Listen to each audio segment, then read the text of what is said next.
broke nigga bitch. I can make a broke bitch rich, but I don't fuck with broke bitches. Got a white girl with some fake titties. I took her to the bay with. Yo, what is up, everybody? Welcome to the Payoff Pitch presented by Fantasy Phenom. I'm Kyle. That is a shout out to my fellow Negans, Jose and Loyal. Shout out to the FSA group. We all Phenoms now. Shout out to all those guys helping pump up that Phenom Facebook group, offering not only DFS advice now, but all season-long fantasy advice. As you guys know, season-long fantasy football is right around the corner. You should be drafting by now, or at least close to it. So a ton of guys in there. Brett, Sheldon, Mark, Dustin, Aaron, all of them help you out with your fantasy advice. So make sure to tune in and get it lit. So join the Facebook group.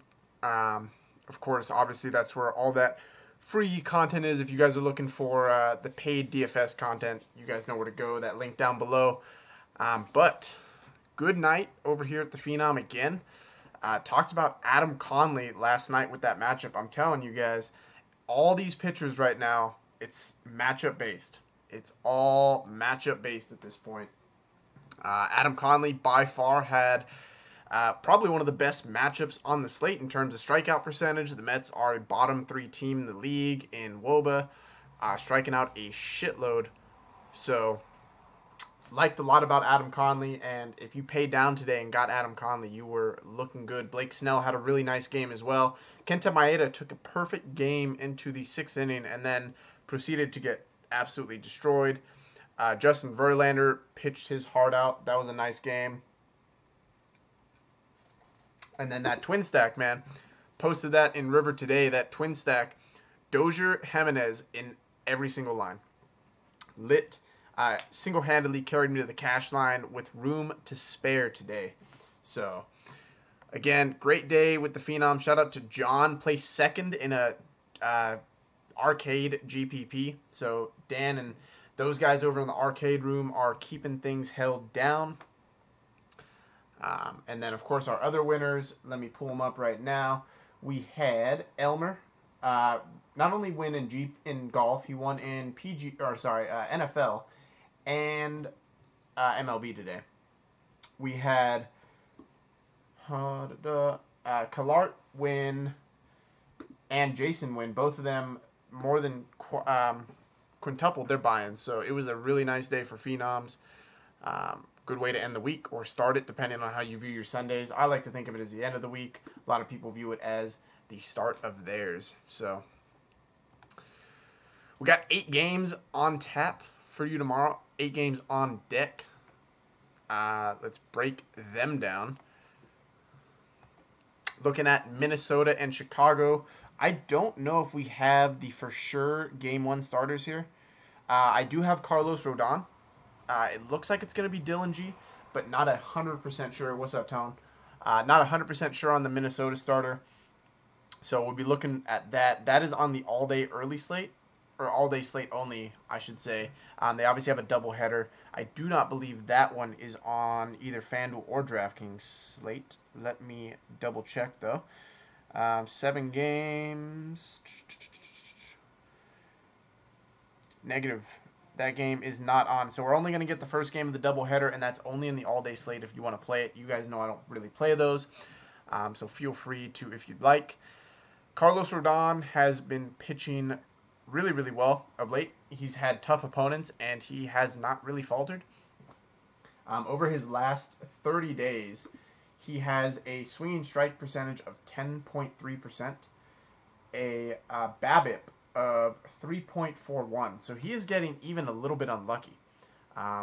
Pitching to a high BABIP, and he's still dominating. He's got a 29% K rate and an XFIP of 3.15. That is best on the entire slate. So if you want to play the all-day slate just to get Carlos Rodon, I have no problem doing that. And then bats here, I think I stay away from bats, both sides here. Looking at Los Angeles and Pittsburgh. Alex Wood and Garrett Cole, two high-price options on this slate tomorrow. Alex Wood has pitched really well this year, but not as well of late. And I don't know that I get to him tomorrow. I think tomorrow is going to be a slate where I pay all the way down to pitching. There's a couple guys that I like that we'll get to that I'm looking at over the high-price guys. And again, if I'm looking to pay up for pitching, as you guys see today, DeGrom, right? I can't play guys in a negative matchup, and that's what I think this is for Alex Wood. Now, the Pirates do strike out the most at home versus lefties, but they have an almost average of 300. They hold a WOBA of 325, hard contact 30%. They hit lefties much better than righties, basically long story short. And Alex Wood has been okay. He's been better of late, but over the last month, he's got a strikeout percentage of only 16%, a swinging strike rate of 10%, and an xFIP of 4.27. So he's not been as dominant as he once was at the beginning of the year. Again, negative matchup here. Is he worth 12K on DraftKings or almost 10K on FanDuel? In my opinion, no. So I will be fading Alex Wood, but he is your bona fide pitch or pay up option tomorrow. And again, the K upside is always there with Alex, but I don't know that it's enough to separate himself at the price with these mid-range guys. And I think I kind of like bats again tomorrow. So Garrett Cole, on the other hand, I don't think I get there either. Again, still an expensive option on this slate. He is the third highest price on DraftKings, second highest on FanDuel at 9.3. I know Los Angeles without Bellinger, if he doesn't play, different team, but I expect the rest of their lineup to be in there, and I just can't get there. So probably going to fade both pitchers in this game. Probably don't stack either side here either. Probably ends up being a full game fade for me. Oakland and Baltimore. We got Chris Smith and Ubaldo Jimenez on the hill. Let me make sure. Yep, both those. Oh, no. It's going to be Wade Miley. God damn it. They switched it up on me. Well, let me change that real quick. But I'll talk about Chris Smith while we're waiting for that. So, I definitely think he's attackable. There is not much upside to him.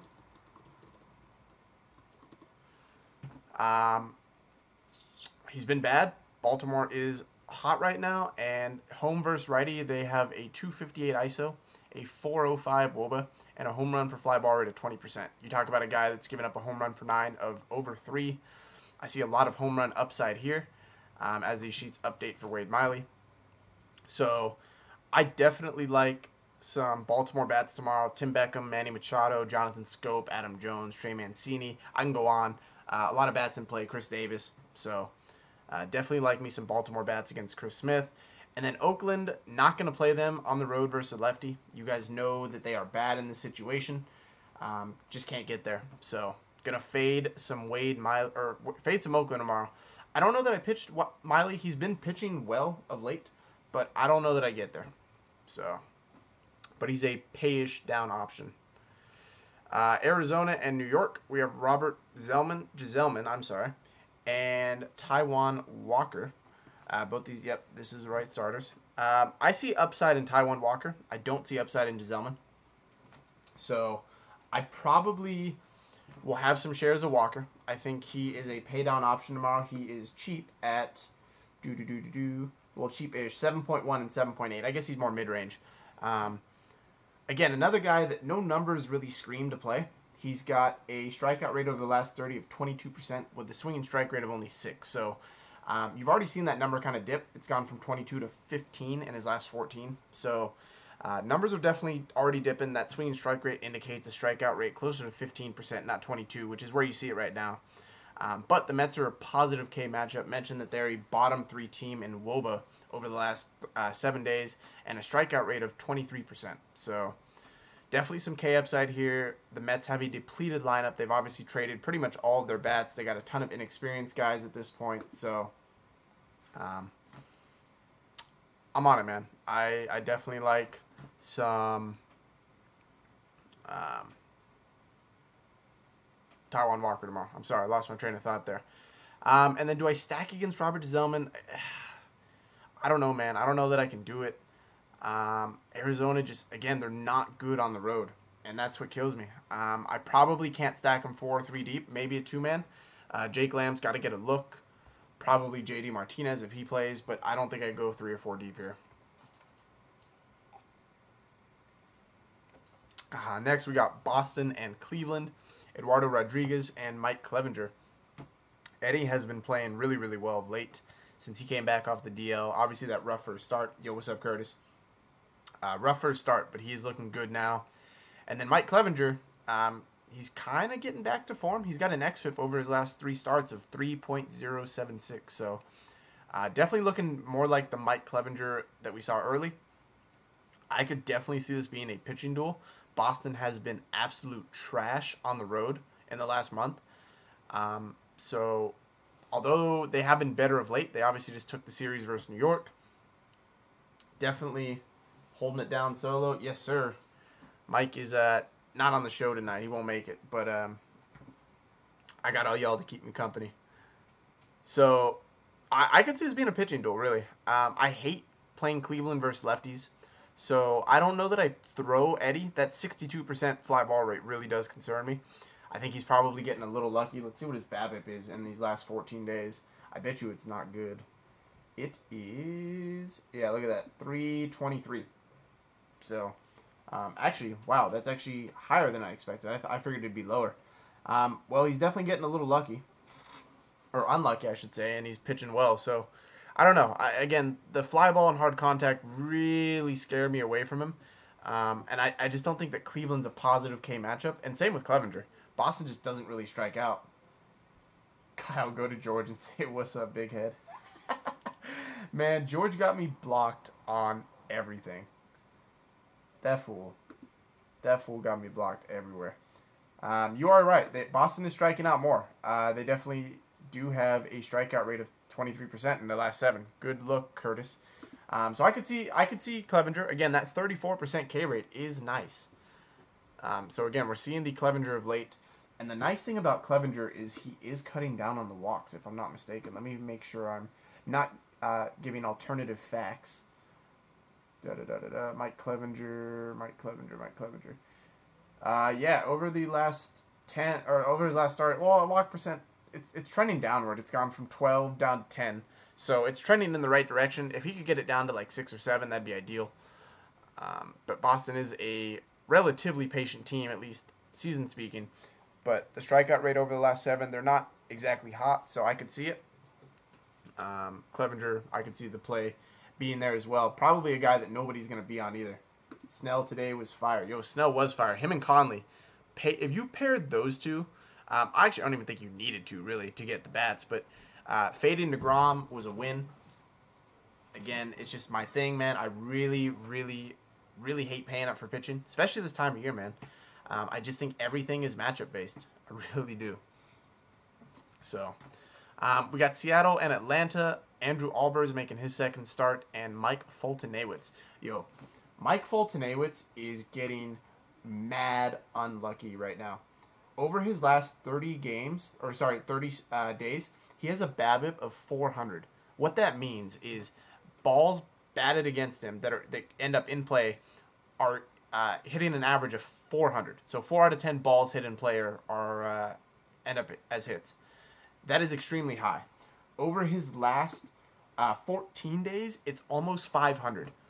That is way too unlucky. Now, does that mean he's in play today? Probably not. In Atlanta, I mean, he has pitched decent at home. He doesn't really have huge splits home away.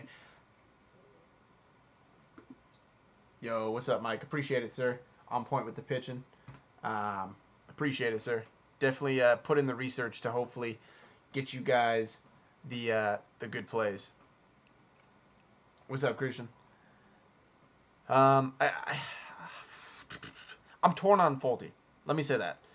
Again, he is getting extremely unlucky. So you see here the WOBA against him, a 433 and 351 average. He's a BABIP of almost 500. So that is going to come down. It has to. Whether it happens in tomorrow's start, I can't guarantee that. And it is in Atlanta. And again, I don't know that he gets much run support. Atlanta's not exactly on fire.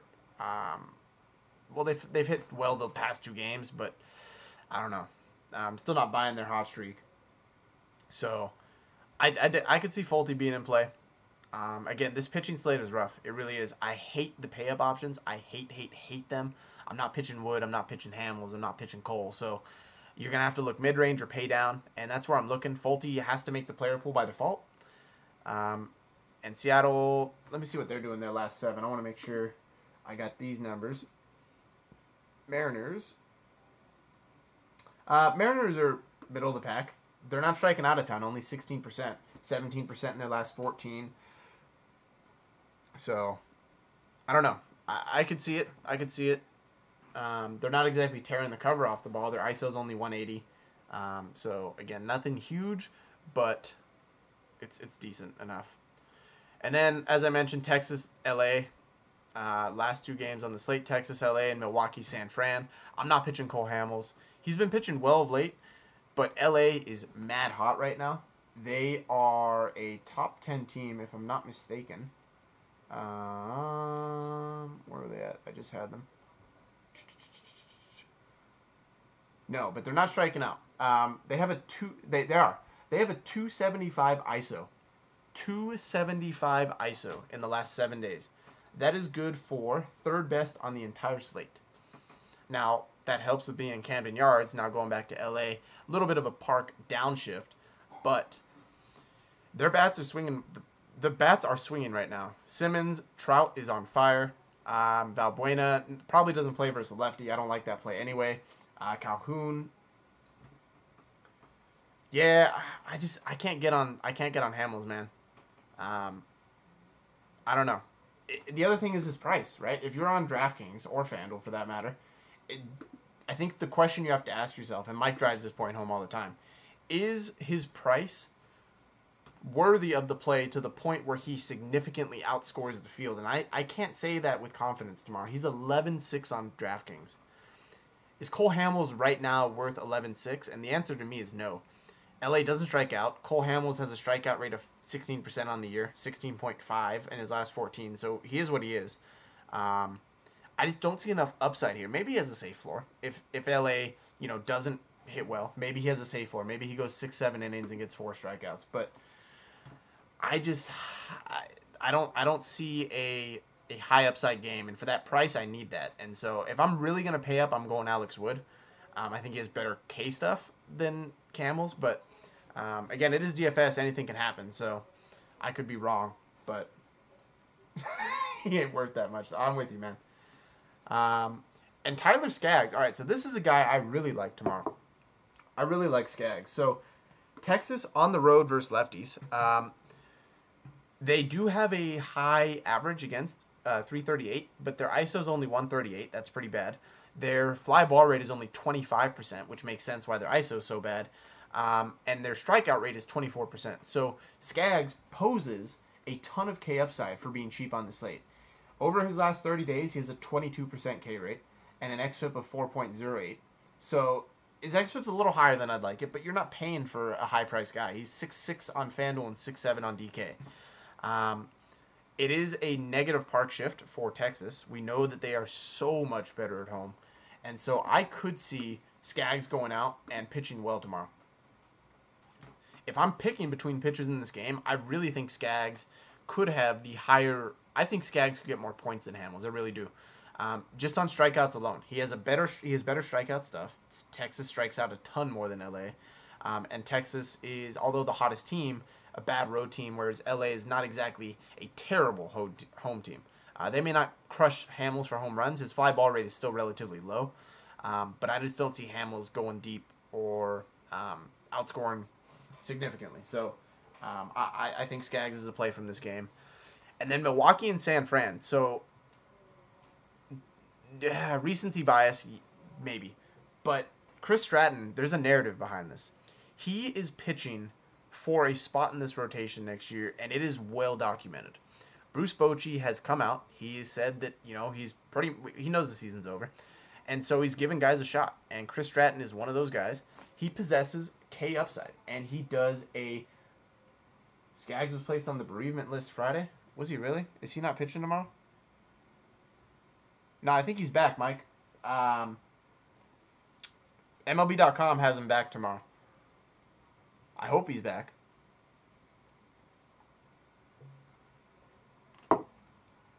All signs are pointing to Skaggs being back, so it might have been a short bereavement list. Maybe it was only a weekend thing.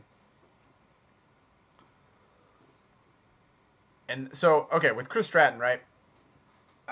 Definitely, I think there's some K upside here. He's got the narrative behind him, and he's still cheap. He's 6'6" on 6K on FanDuel, 6'8" on DK. Now, these numbers will be inflated a tad bit with this Washington start, but he's got a 27% K rate in his last 30 days.